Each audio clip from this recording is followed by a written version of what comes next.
जर एक 16 years old man एक 20 इयर्स ओल्ड मॅनला काही ऍडवाइस देणार असेल, काही ट्रूथ सांगणार असेल लाईफची, नुसता एजचा फरक नसतो 16 इयर मध्ये आणि 20 इयर्स मध्ये.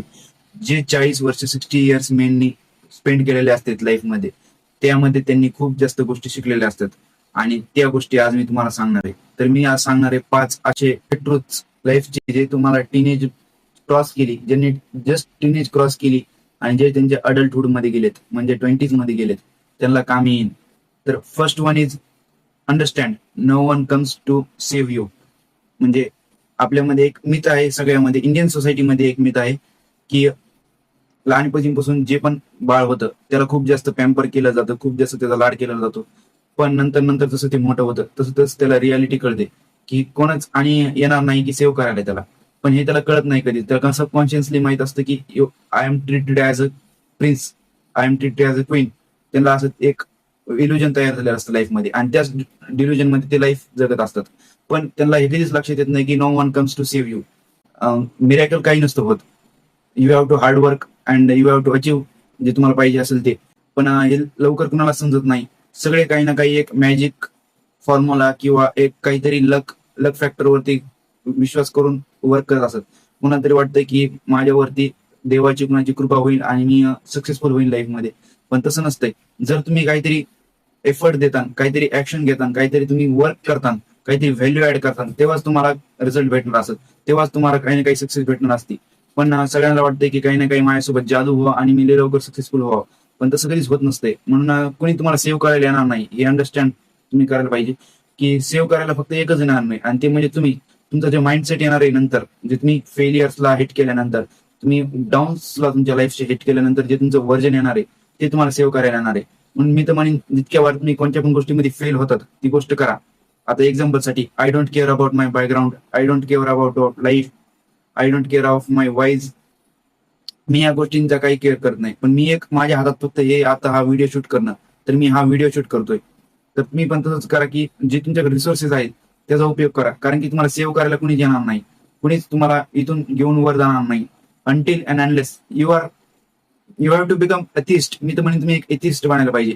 म्हणजे तुम्हाला त्या गोष्टींवरती विश्वास नाही ठेवायला पाहिजे तुम्ही. खरं तर तेच आहे. कारण की you are a man, if you are man, तर गर्ल्सच्या बाबतीत तरी एक होऊ शकतं की त्यांच्यामध्ये एक ऍडव्हान्टेज असतं. पण मॅनच्या बाबतीमध्ये काही ऍडव्हान्टेज नसतं, म्हणून त्यांना हार्डवर्क करायच लागतोय. Second one is don't get emotionally. तुम्ही जर खूप खूप छोट्या छोट्या गोष्टींवर इमोशनल होत असाल, लवकर रिॲक्शन करत असताल, तर ते तुमची एक इम्बॅरेसिंग दाखवतं. आणि हे दाखवतं की तुम्ही किती जास्त तुमच्या इमोशनच्या कंट्रोलमध्ये आहात. जसं की एक स्टेबल पर्सनची एक इमेज असते की ते कधी पण हँडल करतो कामली सिच्युएशन्सला. पण एक इमोशनल पर्सनची इमेज असते की कधी पण ते पॅनिक होतं. जर तुम्ही गोष्टींना पॅनिक होऊन रिस्पॉन्स करत असताल, तर ते तुमची एक डाऊन साईड दाखवतं आणि समोरच्याला दाखवतं की तुम्ही किती वीक आहात. आणि त्याचा जर काही सगळे लोक नसतात जे तुमचा फायदा घेणार नाहीत, काही लोक तुमचा फायदा पण घेत असतात, आणि त्यामध्ये तुम्ही ओळखू पण शकणार नाही की तुमचा कधी फायदा घेतलाय. म्हणून जितकं होईल तितकं स्ट्रॉंग बनायचा प्रयत्न करायचा. Third one is women are born but men are build. If you are man you have to do hard work, and if are can't hard work then you are not considered as man. आणि आता तर हे वुमेनला पण apply होत आहे. जरी वुमेनला त्यांच्या 20s मध्ये किंवा 25 इयर्स पर्यंत अप्रिसिएशन भेटत असलं त्यांच्या लुक्ससाठी, पण मेन जर काम करीन, मेनने जर 20s मध्ये ग्रिंड केलं, तर त्यांची 13-14 आणि इव्हन जोपर्यंत ती डाय होत नाही तोपर्यंत त्याची एक पर्सनॅलिटी बनते. पण तसं वुमेन मध्ये नसते. वुमेन मध्ये एकदा जर त्यांची पर्सनॅलिटी संपली, एकदा जर त्यांची आउटर ब्युटी संपली, तर नंतर त्यांना कोणीच मोजित पण नाही. म्हणून जर तुम्हाला खरंच नंतर तुमची लाईफ चेंज करायची असली, नंतर तुम्हाला जर एक खूप जास्त, एक खूप चांगली गोष्ट आहे जी मी हमेशा कन्सिडर करीत असतो, की जर तुम्ही आता जिम मध्ये जाऊन वेट उचललं, जर तुम्ही तुमची स्पायनल कॉर्ड मजबूत बनवली, तर तुम्हाला नंतर त्याचा खूप जास्त फायदा होणार आहे. जसं की तुम्ही 60 मध्ये जास्त तुम्हाला स्पायनल कॉर्डच्या दुखणं नाही होणार, तुमची बॅक मजबूत राहील. पण जर तुम्ही आता चिल केलं, कारण की तुमच्याकडे एनर्जी आहे, तुमच्याकडे रिसोर्सेस आहेत, तुमच्याकडे सगळं आहे, पण आज तुम्ही म्हणता की मला गरज नाही. पण जेव्हा तुम्ही 40s मध्येच जाता, तेव्हा तुम्हाला लक्षात येईल की यार मला तर गुडघेदुखी किंवा कंबरदुखीचा त्रास व्हायला लागलाय. आणि तो कशामुळे व्हायला लागलाय? कारण की तुमची तितकी बॉडी वीक व्हायला लागली. आणि ती वीक व्हायला लागली, जर तुम्ही आज जर तुमच्या बॉडीला स्ट्रॉंग बनवलं, तर नंतर तुम्हाला गरज नाही अशा गोष्टी करायची.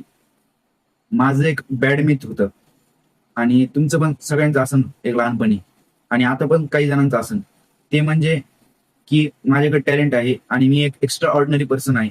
पण तसं तर काहीच नसतंय. जरी मला खूप जास्त लोक म्हणत असेल मी टॅलेंटेड आहे, किंवा तुम्हाला पण म्हणत असेल लोक की तुम्ही खूप जास्त टॅलेंटेड आहे, तुम्ही you are a brilliant student in your class, and जर तुम्ही स्पोर्टमध्ये असाल तर तुम्ही ब्रिलियंट खेळत असता. तर पण टॅलेंट एव्हरीवेअर, सगळ्यांमध्ये काही ना काही टॅलेंट आहे. तुम्ही ऐकलं असेल की सगळे त्यांच्या काही ना काही एका गोष्टीमध्ये स्पेशल आहेत. पण एक छोट्या ग्राउंडवरती एक छोटा मुलगा जो सगळ्यात भारी क्रिकेट खेळतोय, तो पण क्रिकेट खेळतोय, आणि जे हार्दिक पांड्या, विराट कोहली हे पण क्रिकेट खेळतात. त्या दोघांमध्ये फरक काय आहे? त्यांच्यामध्ये फरक हाच की त्यांनी त्यांच्या टॅलेंटवरती काम केले. जर विराट कोहली नसता, जर त्यांनी काही हार्डवर्क केला नसता, मी एक त्यांचा इंटरव्ह्यू ऐकत होतो, त्याच्यामध्ये ते सांगत होते की त्याला त्याला लिटरली त्यांची जी ब्लँकेट आहे ते त्यांना खाण्याची इच्छा होत होती, इतकं जास्त त्यांना भूक लागायची, तरी पण त्यांना खायला नव्हतं जमत, कारण की त्यांची ट्रेनिंग तशी हार्ड होती. आणि तेव्हा त्यांनी ती हार्ड ट्रेनिंग केली म्हणून आज ते इतके सक्सेसफुल आहेत. पण तसंच आहे, जेव्हा तुम्हाला हार्डवर्क करायचं आहे, जर तुम्ही हार्डवर्क करण्यासाठी रेडी असलात तर तुमचं टॅलेंट कामाचं नाही. Talent is everywhere. जिथं बघा तिथं टॅलेंटेड आहे. टॅलेंटेड पर्सनची कमी नाहीये, पण जे त्यांच्या टॅलेंटवरती काम करतात त्यांची खूप जास्त कमी. नंबर 5 आणि सगळ्यात इम्पॉर्टंट, हे तुम्हाला खूप जास्त दुखवू शकतं, पण हे ट्रुथ आहे, आणि I am here to tell you truth. मी आज तुम्हाला ट्रुथ सांगणार. तर 5वं ट्रुथ हे आहे की no one loves you unconditionally. जर तुमच्याकडे काही ना काही स्पेशालिटी नसेल, जर तुमच्याकडे काही ना काही एक स्पेशल थिंग नसेल, किंवा तुमच्याकडे जर तुम्ही तुमच्या लाईफमध्ये काही म्हणते ना त्याला उखाडलं नसेल, तर तुमच्यासोबत कोणच नाहीये.